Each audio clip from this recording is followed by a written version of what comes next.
My girlfriend called her today and really helped me. Removing plasterboard, insulation, and polystyrene can quickly turn into a nightmare. There, with the shovel, you just give it a good push behind as a lever and it comes off easily. So why did I tear everything out? I'm building the staircase sooner than planned because I'm tired of the frog ladder and know exactly how I want my staircase. I've decided to build it sooner after a revelation. I'll film everything for you and start with the drywall and insulation since it makes sense. We also have a project for this wall section. I'll bring in electrical conduits and possibly water.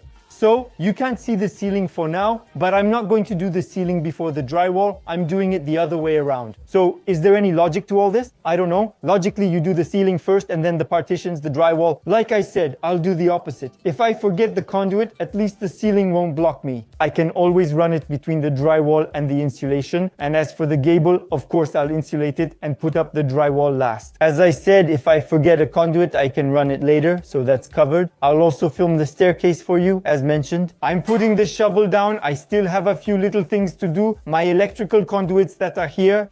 It's simple and you'll see it in an upcoming video. When a water heater is too far from your bathroom or sink, you have to wait a certain amount of time for the hot water to arrive. All the water that runs before the hot water arrives is wasted down the drain. We had a 300-liter water heater well centered in the house, but it broke down. I replaced it with an extra flat one. It's still well centered because the water heater that was here supplied the house. Bathroom, shower, hand washer, and sink are all in this part of the house, so we didn't lose any hot water. And for the other side, to avoid having to run pipes, I had to install a second extra flat water heater for a bathroom and the kitchen sink. Meanwhile, the bathroom became a full bath. With a shower, bathtub, and kitchen sink, an 80-liter water heater can't fill the bathtub. You're going to fill your bathtub and then there's no more hot water for the shower. So that's why, for the other part of the house, I installed a thermodynamic water heater. If you have a thermodynamic water heater, you should use it for the whole house. So you'll see that there are two well-known solutions to avoid wasting water. But in my case, I'm going to prefer one solution over the other. The other solution is good, but it may not suit my setup. I'll discuss it at the end of the video. I'm now in another part of the house where I made a utility room. With a heat pump water heater, the heat pump water heater supplies the bathroom that's just behind. We have hot water. Instantly, since the kitchen sink is right next to it, it's connected to the heat pump water heater. So I have instant hot water in the kitchen. However, in the other part of the house, we're over 20 meters of pipe away, but with those 20 meters, by the time the hot water comes out of the heat pump water heater and pushes the cooled water out of the pipes. Because if I don't use hot water on the other side of the house for a while, the water cools down in the pipe. Hot water from the heat pump water heater is pushed out and wasted. We're going to test this. I installed a multi-layer pipe with compression fittings put together quickly. You'll notice it's rigid. We'll fill a graduated bucket to measure how many liters of water are wasted from cooled water in the pipes, and it's 22 millimeters in diameter, and then it's multi-layer at 26 millimeters, so that's quite a bit of water. So what I'm going to do is I'm also going to insulate the pipes. That's really important to do. It helps keep the heat in the pipe and also protects them. But that's not enough for instant hot water in the other part of the house, which has over 20 meters of pipe. And for that, we have a solution. This multi-layer pipe from the attic is just the 20 meters that runs down, from the thermodynamic water heater to the hot water manifold, with the notorious water that loses heat. For now, I've put in compression fittings. It's temporary. The flexible hose fills the graduated bucket to measure how much water I'll waste. As soon as I want to open this valve, the water is cooled until the hot water arrives. We'll see how much water we fill. The solution is to cut off the cold water, so I close the valve and remove everything, including the hose. And I'm going to connect the 20 meters of multi-layer pipe directly to the cold water inlet of the water heater, while of course keeping the safety group. As for the hot water, we don't touch anything. We're going to put a brand new multi-layer pipe to supply the manifolds, but at the hot water outlet, we don't touch anything at all. So, you understand that this secondary water heater will serve as a buffer water heater, a relay water heater, call it whatever you want. It's simply going to heat for me. The amount of water that was cooled, which we'll measure with this bucket, and for the rest, it will be the hot water from the thermodynamic water heater that will supply it continuously. So it will be used very, very little. So in the end, regarding the temperature, the ideal is to set both to the same temperature. Right now it's set to 70 degrees, but we can set it to 60, 50 or 40 degrees. Same for the thermodynamic water heater. We could put a temperature limiter, but on the thermodynamic water heater. And for that one, I can set the temperature directly, so I don't need a temperature limiter. So I set up the phone, we're going to start the stopwatch, and we'll see how long it takes for me to get hot water. With the 20 meters of multi-layer pipe, diameter 26, the bucket is empty, okay, the hose. I open the valve and we wait until the hot water arrives.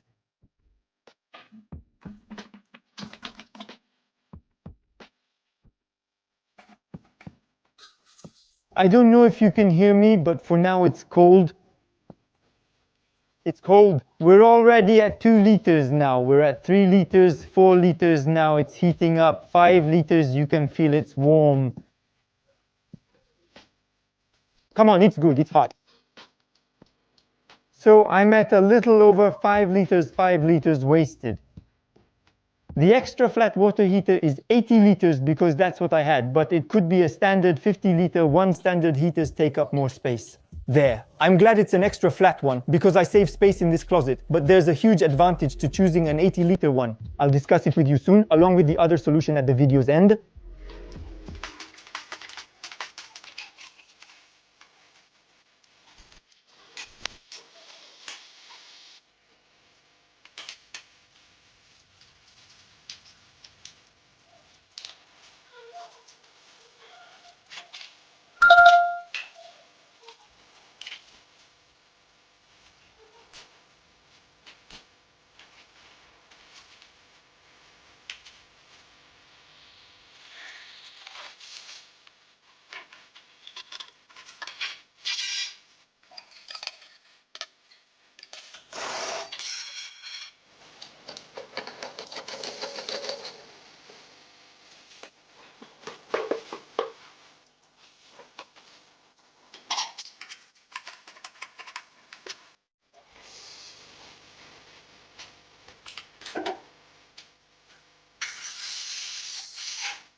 All right, the multi-layer pipe is down, well, actually up because I ran it through the ceiling. It's connected up there with a valve. I'll explain later why there's a valve. We're going to film the attic. But I wanted to quickly tell you about the new Geberit fitting and pipe, the Flowfix. It's the gray pipe I've been installing for a while now. So, the huge advantage of this system is that we only need 2 jaws. 16 up to diameter 40, which is marked by the blue color, and then another jaw marked by the orange color, from diameter 50 to diameter 75. The second advantage is you don't need to wrap around the fitting to crimp it if your pipe is against a wall or corner. The jaw can't go behind it. Well, with this system, you just grab the fitting from the front and crimp it, that's all. There's no need to go all the way around the fitting, so that's a huge advantage. If the small blue or orange indicator is on the fitting, depending on the jaw used, if you haven't crimped, it's still there. If you have, it's gone. You can see this immediately. Naturally, there are many fittings. For flow feed diameters 16 to 75, the Geberit flow feed link is in the description. You can check that out, but I wanted to show you these white covers. Imagine they're crimped and you don't want the fitting visible. Well, you can hide them in front or behind with a white cover. And for the pipes, it's exactly the same. The pipe is gray, but let's say you say, I want a white pipe. At Geberit, they sell sleeves that are pre-slit, so you just wrap the pipe with the white sleeve, which is the same color as the cover. So the fitting can be left exposed, or you can hide your pipe and the fitting with these white covers, which is pretty convenient. The crimping tool works with Milwaukee 18-volt batteries, so if you have them, just attach them. To crimp, of course, you need a 16 to 40 millimeter jaw you put it on, and if you want to go from 50 to 75 millimeters, you take it off and put on the other jaw. You get the idea. You take the fitting, you clamp it, you press, and it crimps, and it goes incredibly fast. So that's the crimping tool. Same, link in the description, but what stands out with the Geberit Flowfix C is its new crimping method, no more crimping profiles. The most common multi-layer pipes are the TH, H, and U. We now have a new crimping method. You open the jaw, you place the fitting, and you can't go wrong, it will position itself automatically. The ring you see will compress the seal once you crimp it, and that's it. So, the little indicators that come off the fitting, once it's crimped, don't throw them away, they're recyclable. The crimping tool has two pouches, one for the blue jaw, one for the orange jaw, with indicators automatically dropping into each pouch. I didn't set it up since I only have 3 left to do. But if you do this all day, the machine automatically collects the indicators, and once you've collected a certain amount, you contact Geberit. They will send you a prepaid box, you put all the indicators in it, it goes to Geberit and they recycle them. We start from this valve and unroll all the way along. Let's check over there. Then later, there will be a partition here that will be 1.8 meters high and cover the entire width and length. I'm keeping this as a technical gallery on both sides of the house. That's 42 square meters, so it's ideal for plumbing, electricity, ventilation, and air conditioning. The Christmas decorations? You see what I mean? All the cardboard junk lying around, it'll come here, so we'll run everything along here. I'm careful where I step because nails are sticking out of the framework. I put the clamps on the floor instead of the boards because it's harder to remove them from the boards later. I wedge myself between 2 boards on the trusses. There we go. I'm careful not to go through the fiberglass insulation and we get here. Another little vent so I can close it. Also, keeping water in the pipe prevents the copper pipes coming out of the water heater from getting damaged. Thermodynamics working, hot and cold water available for the bathroom below, including shower and bathtub. I still need to insulate the copper pipes and thermodynamic tank. For now, let's return to the closet and resume installation. I have 3 fittings left to install before we can connect the water heater. The extra flat water heater depends on the thermodynamic tank. And here, I set up some small shelves so I can work with my tools comfortably. You'll see that soon.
Installation is complete and everything works perfectly, except for a small leak at the electrical connection on the water heater's inlet, which I replaced. This is the new one on the outlet. I'm keeping the current fitting. For now it's working, but I still bought a second one, it's right here, and on the inlet you can see that the threading was completely worn out on this dielectric fitting, so it's a plastic dome. It was causing tiny leaks, so I replaced it. And the advantage of this one is that it's 1.5 3.4, Since the safety group is 3.4, the water heater's inlet and outlet are 1.5, so it's also available in 3.4, 3.4. The link will be in the description, as will the Thermador X-Cross safety group link. It's great, horizontal or vertical, any direction you want.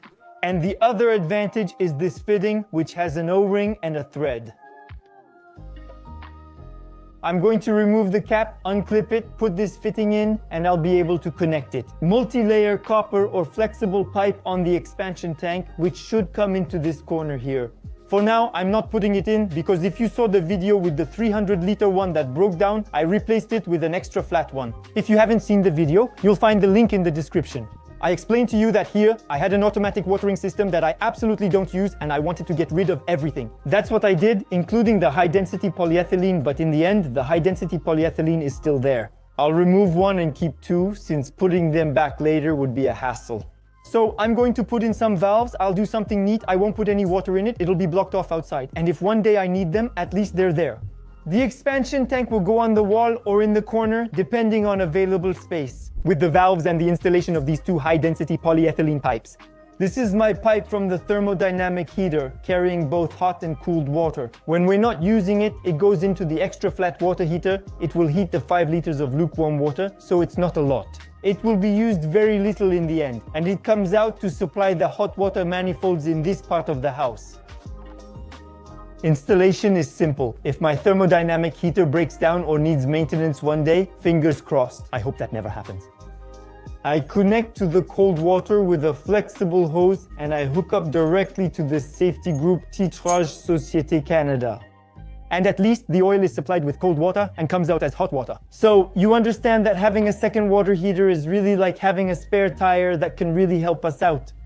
Alternatively, if it's under maintenance or broken, I still have the thermodynamic water heater in another part of the house, supplying a bathroom with a shower, bathtub, and the kitchen sink. So, in any case, I land on my feet. Earlier, I was telling you about a second solution. It's nothing more and nothing less than a domestic hot water loop. It's a circulator. It will circulate the hot water, either continuously or according to scheduled time slots. You leave for work from 9 a.m. to 6 p.m. There's no point in running the pump all day. You get home at 6 p.m., you set it for 5 p.m., and you know that when you get home, you'll have hot water. So the advantage of this pump is that it's super easy to install, and it's not very big. If you have space in your setup, you'll be able to install it easily. If you don't have much space, you'll need to make a small detour, but it's very easy to install. The circulator on a thermodynamic water heater can be done, but you need to install a buffer tank. So you're going to ask me, what's the point since it works without a circulator? Well, yes, there's really no point in putting a circulator on a thermodynamic water heater permanently, or even a buffer tank.